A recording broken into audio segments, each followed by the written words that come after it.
Now I like you and I want you. Now we can do this the hard way or we can do this the easy way.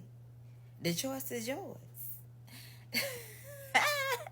That's what all these Baccarat men should have been saying to their wives, because they definitely was doing everything the hard way. But yes, let's get it into this book review of the Devil Wears Baccarat 3 with Roman and Brittany. Woo! Talk about a crazy twist.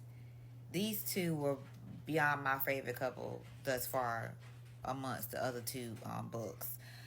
Um, you had a sociopath and a psychopath coming together.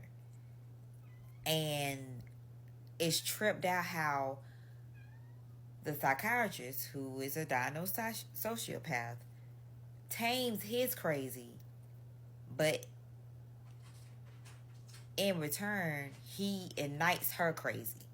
Like it was crazy how that happened. She managed to calm him down and tame his crazy, at least for a good portion of the book.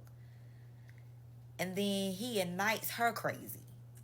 She got his crazy under control, and now she's crazy and she's out of control.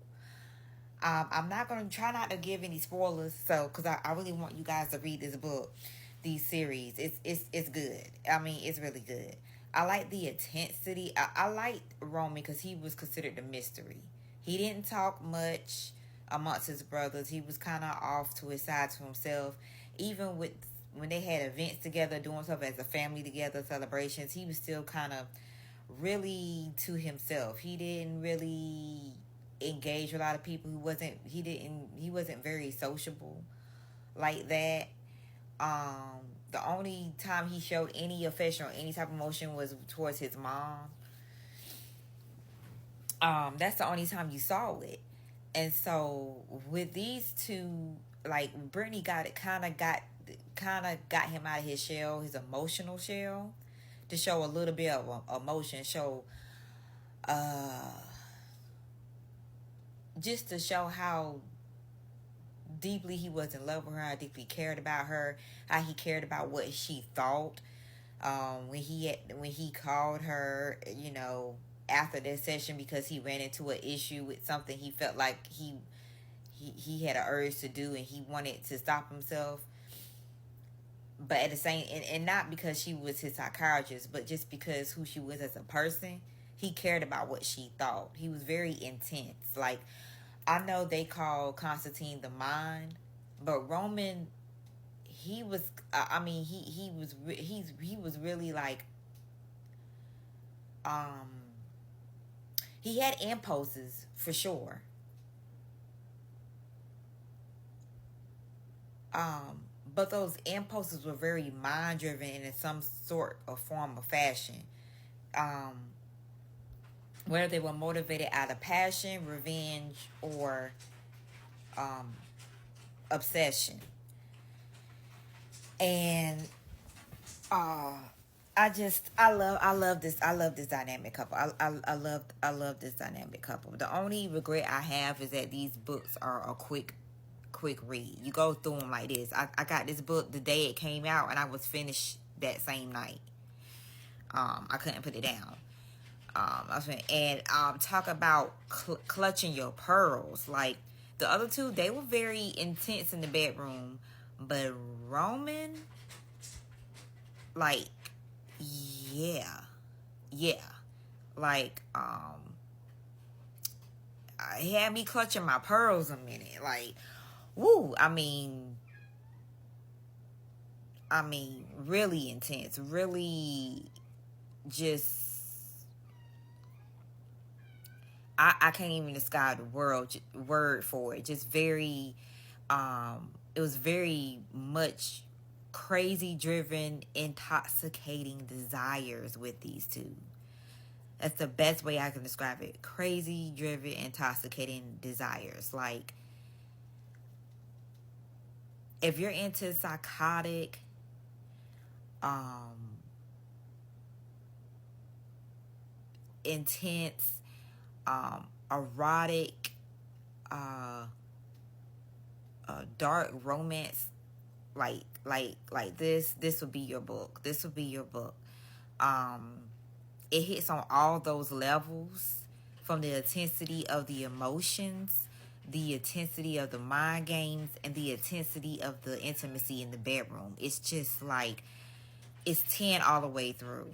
It's 10 all the way through on those markers that she hits in this book alone. And I like Roman. I like Roman. It's like, you know that song, is it Somebody Gonna Match My Freak? These two is you gonna match my crazy, cause you think you crazy, you ain't seen nothing yet. Like, yeah, I'm a psychiatrist, but that even makes it more, makes me more dangerous, because I'm licensed to diagnose and cure crazy people, and I'm crazy myself. So, like, who's gonna diagnose and cure me, type of thing. Like it's like they're each other's toxicity and each other's need for healing, if that makes any sense. I don't know how to describe it. Like, they're each other toxicity and they're each other's need to, like, one knows what to do to, you know, help the other cope, and vice versa, or help the other one come out of their shell a little more and live more freely within their skin.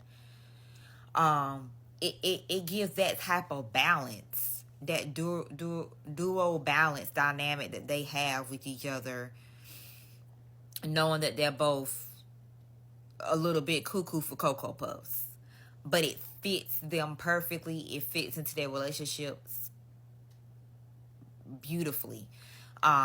Beautifully. This is on Kindle, so if you have Kindle Unlimited membership, it is free. I think you can also get it on paperback, but I got this read on Kindle. So, and I've heard that she's coming out with another book with the story about Kofi, which is Kenya's brother. I really want to see that's about, because you don't really, she doesn't really speak on Kofi much, except that he's a tech geek, and you know, he's Kenya's younger brother. So I wonder where she would take that one, and if she's gonna name his book the same as The Devil Wears Baccarat, or she's gonna name it something different. I'm really interested to see what type of story Kofi is gonna have, and what type of love interest is she's gonna take with Kofi. That's gonna be an intriguing. That's gonna be very intriguing to read. So anyway, this is gonna just my short review of book 3. Hope you guys are doing great, and you know, enjoying this fall season. And until next time, bye, crazy lovies. Peace.